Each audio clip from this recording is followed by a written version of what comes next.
สวัสดีค่ะท่านผู้ฟังคะมาแล้วป้าไก่มาแล้วท่านผู้ฟังมาพร้อมกับไตเติ้ลขึ้นกับเป็นที่ทราบว่าคนเฒ่ามาเรากฎแห่งกรรมให้ฟังแล้วค่ะวันนี้ป้าไก่จะนำเรื่องกงกรรมกงเกวียนมาเล่าให้ฟังท่านผู้ฟังค่ะกรรมย่อมติดตามบุคคลไปประดุจดังล้อเกวียนที่หมุนไปตามรอยเท้าโคฉันใดฉันนั้นคนเราทั้งหลายที่มีชีวิตอยู่ทุกวันนี้ก็โดยอำนาจของกรรมนะกรรมคือการกระทำได้เรียนให้ทราบแล้วกรรมจำแนกให้สัตว์และบุคคลเราทั้งหลายมีฐานะต่างๆกันมีความเป็นอยู่มีความประพฤติการปฏิบัติไม่เหมือนกันบางคนเกิดมารูปร่างลักษณะผิดแผกแตกกันอีกด้วยคนที่ได้เกิดเป็นมนุษย์นะท่านผู้ฟังจะอยู่ในระดับไหนก็นับว่าบุญนักบุญหนาได้เกิดเป็นมนุษย์ท่านผู้ฟังคือว่าวิญญาณของสัตว์เนี่ยสัตว์เดรัจฉานเนี่ยท่านผู้ฟังโอ้โหเป็นแสนนะไม่รู้ว่าอะไรนกหนูปูปลาอะไรนี่เดรัจฉานทั้งนั้นไก่เปิบไก่เกยเรียกว่าเดรัจฉานไม่ใช่มนุษย์เดรัจฉานนับได้ว่าเป็นสิ่งประเสริฐถ้าเผื่อเราเกิดมาเป็นมนุษย์เลิศแล้วแต่เกิดมนุษย์บางทีก็ยังไม่หมดเศษกรรมนะเศษกรรมที่เราหลงเหลือมาจากนรกภูมิถ้าพวกเราเคยทำชั่วนะแล้วเราทำชั่วเราใช้ในนรกหมดแล้วเราก็หวนมาอยู่ภพกลางก็จะได้เกิดมาเป็นมนุษย์อีกแต่ไอ้เศษกรรมในนรกภูมินั้นน่ะยังไม่หมดแต่เราก็จะได้เกิดมาเป็นมนุษย์แต่เป็นมนุษย์ในลักษณะที่ว่าพิกลพิการแขนด้วนเท้าด้วนปากแหว่งเพดานโบอะไรพวกนี้เกิดมาก็เป็นใบบ้างอะไรบ้างนี่ราคาสำคัญว่าเศษกรรมที่เราใช้กรรมหนักในนรกนี่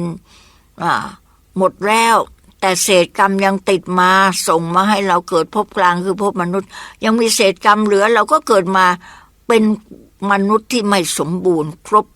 อวัยวะ32ขาดอันนู้นบางขาดนี่นั่งแหว่งอันนู้นบางด่วนอันนี้บางสำคัญนะท่านผู้ฟังเพราะนั้นเกิดมาเป็นมนุษย์เราต้องทำกุศลทำบุญ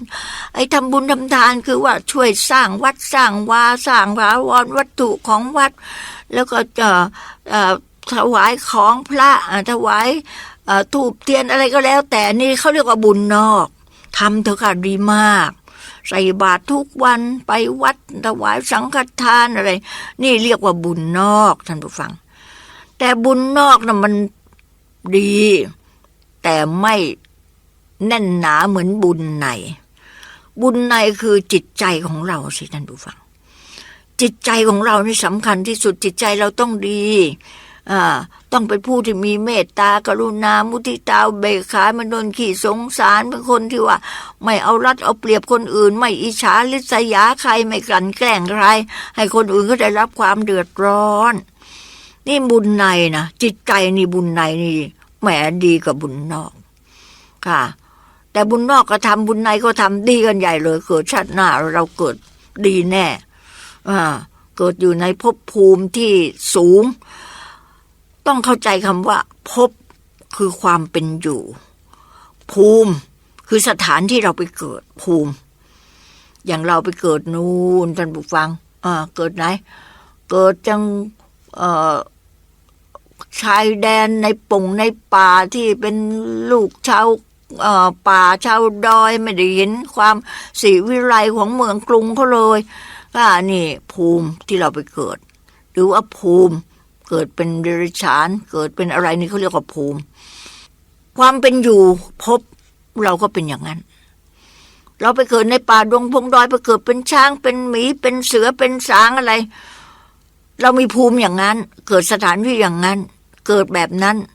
พบคือความเป็นอยู่เราก็ต้องเป็นตามภูมิที่เราเกิดนะอย่างสมมติว่าเราเกิดเป็นมนุษย์เนี่ยเรามีบุญนักบุญนะแต่เกิดในมนุษย์นี่ก็มีต่ำกลางสูงเกิดตามในป่าดงพงดอยไม่มีโอกาสที่จะได้เรียนหนังสือกับเขาไม่เคยเห็นบ้านเมืองที่เจริญเราเกิดที่ภูมิประเทศอย่างนั้นความเป็นอยู่ของเราคือภพเราก็มีเป็นภพที่ว่าต้องอยู่ตามป่าตามดอยตามอะไร เพราะฉะนั้นภพภูมินี่สำคัญที่สุดภูมิสำคัญที่สุดนะคะเราเป็นคนดีมีเมตตาอย่าไปสร้างกรรมช่วยคนอื่นเขาเดือดร้อนนะท่านผู้ฟังใครก็เดือดร้อนมากถึงแม้ว่าเขาจะไม่ได้อาฆาตพยาบาทเราแต่เรานี่ก็ต้องได้รับนะจะช้าจะเร็วไม่รู้ได้รับตามหนักหรือตามเบาที่เราได้กระทำเอาไว้วันนี้ป้าไก่จะเล่าเรื่องกงกรรมกงเกวียนให้ฟังค่ะก็อย่างที่เล่าก็น่าสงสารบุคคลที่มีความเห็นผิดคนเช่นนี้ก็มีความเห็นว่าการเชื่อกฎแห่งกรรมก็ดีการนับถือพุทธศาสนาก็ดีเป็นสิ่งที่คล่ำคลึไม่ทันสมัยเป็นสิ่งที่หลอกลวงเป็นของใหม่จริงคนที่ตายไปแล้วก็แล้วไปไม่ได้มาเกิดใหม่ไม่เวียนว่ายตายเกิดรู้ได้ยังไง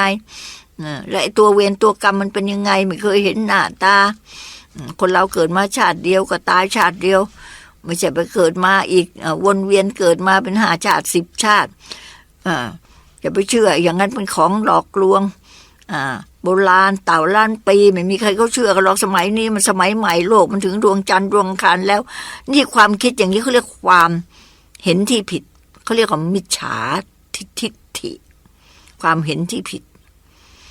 นรกสวรรค์อยู่ไหนคุณงามความดีทำไปกันทำไมสู้กอบโกยหาความสุขใส่ตนเองในชาตินี้ไม่ดีกว่าหรือใครจะบรรลัยยังไงใครจะเดือดร้อนยังไงไม่สนข้าดีคนเดียวเป็นใช้ได้แบบนี้โอ้เสร็จเลยท่านผู้ฟังผลสุดท้ายคนจำพวกนี้ก็เบียดเบียนบุคคลอื่นให้ได้รับความเดือดร้อนอยู่ตรงไหนสังคมก็เดือดร้อนแม้แต่ว่าอยู่ในครอบครัวเดียวก็ตามอยู่ครอบครัวเป็นคนอย่างนี้แล้วก็ครอบครัวก็เดือดร้อนท่านผู้ฟังจะกลั่นแกล้งเขาคนนั้นคนนี้ฝากไว้นะท่านผู้ฟังค่ะเนี่ยอย่าปล่อยตัวปล่อยใจให้ตกอยู่อำนาจของกิเลสโลภโกรธหลงนะขอฝากไว้ท่านผู้ฟังป้าไก่จะเล่าให้ฟังกันต่อในเรื่องกงกรรมกงเกวียนนะคะท่านผู้ฟังลุงมากท่านผู้ฟังชายคนนี้เขาชื่อลุงมากลุงมากคนนี้แกมากสมกับชื่อของแกทีเดียว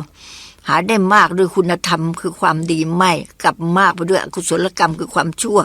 เป็นคนขาดศีลธรรมประจำจิตใจเมื่อตนเองยังหนุ่มลุงมากรับจ้างคนอื่นขนข้าวเปลือกโดยเอาเกวียนขนข้าวเปลือกจากที่ห่างไกลออกไปแล้วนำมารวมไว้ที่หน้าวัดเพื่อจะได้นำลงเรือบรรทุกข้าวแล้วเจ้าของข้าวเปลือกนี้ก็จะนำไปขายทอดอีกทอดหนึ่งรับจ้างขนข้าวเปลือกในการเข็นข้าวครั้งหนึ่งจะมีพวกชาวบ้านนะมารับจ้างเข็นข้าวเปลือกเป็นจำนวนมากเหมือนกันมารับจ้างเท่าแก่ลงสีแต่เขาเหล่านั้นหาเหมือนลุงมากไหมพวกเขาเป็นผู้ประกอบด้วยความเมตตากรุณารู้จักใช้วัวควายพอเหมาะพอควรแก่กำลังของมันเมื่อถึงเวลาหยุดพักพวกเขาก็จะหาฟางหาหญ้าหาน้ำให้มันกินจนอิ่มน้ำสำราญในสมกับความเหนื่อยยากลำบากที่ควายและวัวได้กระทำมาแต่ลุงมากไม่อย่างนั้นไม่เหมือนกับชาวบ้านทั่วไปท่านผู้ฟังเพราะแกเป็นคนโหดร้ายแกเป็นคนไม่มีเมตตาแกเป็นคนเห็นแก่ได้ก็ท่านผู้ฟังก็นี่แหละค่ะแกใช้วัวใช้ควายนี่แกไม่มีความเมตตาปราณีเลยเป็นคนเห็นแก่ตัวควายที่แกใช้ลากเกวียนน่ะจะเหนื่อยยากแสนเข็นยังไงไม่สนใจใจหิวจะร้อนแกไม่สนใช้ควายจนกระทั่งแทบจะไม่มีเวลาพักผ่อนหิวก็ไม่ให้ถึงเวลาพักก็ไม่ให้พักเวลามันหิวก็ไม่ให้กินไม่กินข้าวกินหญ้ากินน้ำจนในที่สุดเมื่อควายมันเหนื่อยเข็นไม่ไหวแกก็ไม่ยอมเดินมันก็ไม่ยอมเดินแกโกรธสิมันไม่ยอมเดินหาว่าควายขี้เกียจเดินไม่ทันใจแกก็เอาไม้ตีเมื่อควายเจ็บจนทนไม่ไหวมันก็ต้องลากเกวียนต่อไปกระยกกระยากไปนี่แหละค่ะเขาว่าความโกรธนั้นแม้เกิดขึ้นแก่บุคคลใดแล้วย่อมทำให้บุคคลนั้นเหมือนกับอสูรร้ายสามารถทำให้สถานที่อันรื่นรมย์กลายเป็นสถานที่อบอ้าวทำให้เป็นที่ไม่น่าอยู่น่าอาศัย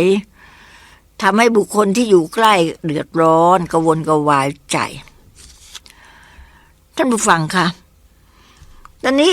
เมื่อถึงเวลาพักผ่อนดิเวลาที่หญ้าฟางมันกินก็ไม่อิ่มน้ำที่มันกินขอสักว่าเป็นน้ำก็แล้วกันนะจะขุ่นยังไงเป็นต้มยังไงเกือบจะกินไม่ได้แกไม่คำนึงถึงท่านผู้ฟัง แต่เมื่อมันหิวมันก็กินด้วยความหิวไอ้ควายแม้แสงอาทิตย์จะสดแสงแบะแผดกล้าร้อนยังไงแกก็ไม่ยอมปลดแอกจากหลังควายวันโกนก็ไม่ล่าวันพระก็ไม่เว้นชาวบ้านละแวกนั้นเห็นควายหอบด้วยความเหนื่อยความร้อนของแสงอาทิตย์แกไม่หยุดให้ควายพักกินหญ้ากินน้ำก็ลองบอกลุงมากบอกว่าโอ้ยลุงปลดแอกไอ้เจ้าควายนั้นออกจากบาหน่อยสิอยู่ที่มันกินข้าวกินน้ำนาทีนี่มันก็บ่ายแล้วนะบ่ายโขแล้วนะ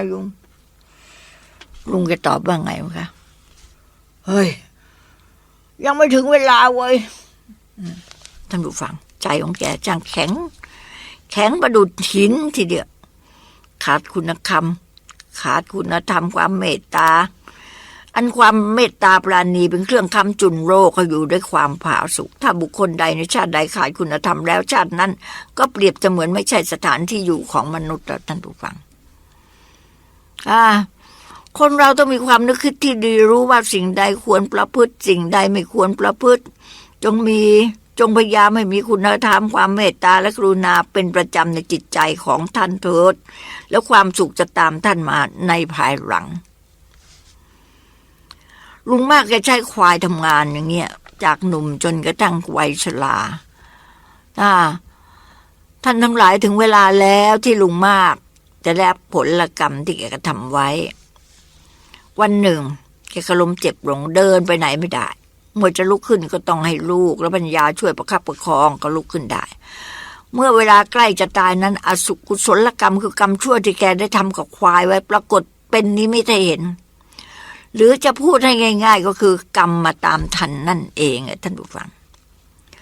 ดึกสงัดของคืนหนึ่งหลังจากที่แกนอนเจ็บป่วยมาเป็นเวลาหลายวันลูกๆและภรรยาก็นั่งพยาบาลอยู่ใกล้ๆแกก็ร้องโวยวายด้วยเสียงอันดังว่าเฮ้ยช่วยด้วยว่าช่วยเอาล้อเกวียนที่มันทับอกกูออกไปทีเฮ้ยมันทับหมุนไปหมุนมาว่าไอ้เจ็บโว้ยเจ็บจนจะตายอยู่แล้วเอามันออกไปไอ้ล้อเกวียนที่อยู่บนหน้าอกข้านะเอาออกไปอีหนูแม่อีหนูแกร้องลั่นเลยท่านผู้ฟังว่าแล้วแกก็กระเสือกกระสนดิ้นรนไปมาพวกลูกพวกเมียก็ไม่รู้จะทำไงได้แต่นั่งดูตากันไม่รู้ว่าล้อเกวียนมันอยู่ที่ไหนมันไม่มีแกก็ร้องมาทับอกแกก็เสือกกระสนดิ้นรนไปมาอยู่เงี้ยประเดี๋ยวแกก็หอบตัวโยนไปโยนมาเหมือนอาการของควายที่แกใช้ท่านผู้ฟังเหนื่อยและหิวไม่มีผิดเลยตอนนี้เมื่อค่อยยังชั่วแล้วแกก็ลองขอน้ำกินกับลูกกับเมียพวกบุตรพวกลูกก็ไปเอาน้ำฝนที่ใต้ตุ่มรสจืดสนิทมาให้แกกินแกรับมาดื่มเข้าไปนิดเดียวแล้วแกก็ปาทิ้งแกก็ว่าเฮ้ยน้ำนี่รสมันไม่ดีไม่อร่อยอะไรว่าฝืดคอชอบกลไว้เอามาใหม่ปาขันทิ้งกระเด็นไปเลยต่อมาอีกวันหนึ่งแกค่อยทุเลาเบาบางจากโรคร้ายแกก็ลุกขึ้นเดินไปนั่งที่ระเบียงเรือนนะคะตาแกก็มองลงไปที่กระถางล้างเท้าซึ่งน้ำอยู่ในนั้นแสนจะขุ่นเพราะชาวบ้านใกล้เรือนเคียงทราบข่าวแกป่วยก็พากันมาเยี่ยมก็ล้างเท้าในอ่างล้างเท้าที่ก่อนที่จะขึ้นบ้านเมื่อสมัยก่อนนะเขามีน้ำล้างเท้าอยู่ตีนกระไดบ้านพวกลูกที่ดาก็ได้แต่มองดูหน้ากันนะคะพ่อก็ไปมองที่ไอ้อ่างล้างเท้าทำไมกันนะมองอยู่ตั้งนานนะคะแกคิดว่าแกคงจะเสียสติมั้งแกชี้ไปที่ไอ้ล้างเท้านั่นนะบอกเฮ้ยไปเอาน้ำมาให้กูกินหน่อยว่าน้ำนั่นน่ะน้ำเย็นๆนั่นน่ะใสๆมาให้กูกินชื่นใจหน่อยสิท่านผู้ฟังคะลูกเมียมองตากันแปลว่าอะไร